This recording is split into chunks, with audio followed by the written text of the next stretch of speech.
নমস্কার বন্ধুরা, রিয়ার হেসেলে আপনাদের সকলকে স্বাগত জানাই। আজকে আবারও এক নতুন রেসিপি নিয়ে হাজির হলাম। আজকের রেসিপি সোনামুগ ডাল দিয়ে লাউয়ের ঘন্ট। প্রথমে সোনামুগ ডালটাকে শুকনো খোলায় আমরা কয়েক সেকেন্ড ভেজে নেব।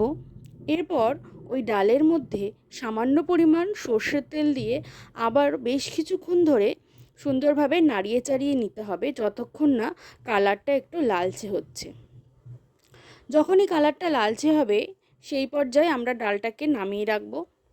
এরপর ওই পাত্রের মধ্যে সামান্য পরিমাণ তেল দিয়ে সাথে শুকনো লঙ্কা, রাঁধুনি ও আদা কুচি দিয়ে কেটে রাখা লাউগুলোকে আমরা দিয়ে দেব।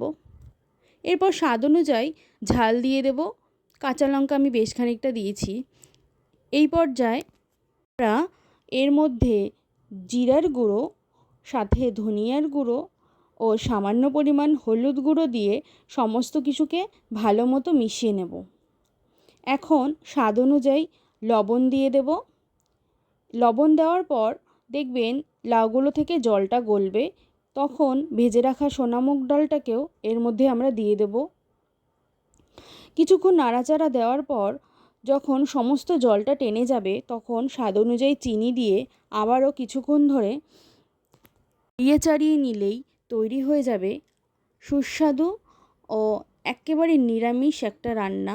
দেখুন সুন্দরভাবে লাউগুলো গলে গেছে। এখন আমাদের তৈরি হয়ে গেছে সোনামুগ ডাল দিয়ে লাউয়ের ঘন্ট। এটি খুব সুস্বাদু খেতে হয়। আপনারা অবশ্যই ট্রাই করে জানাবেন। নমস্কার।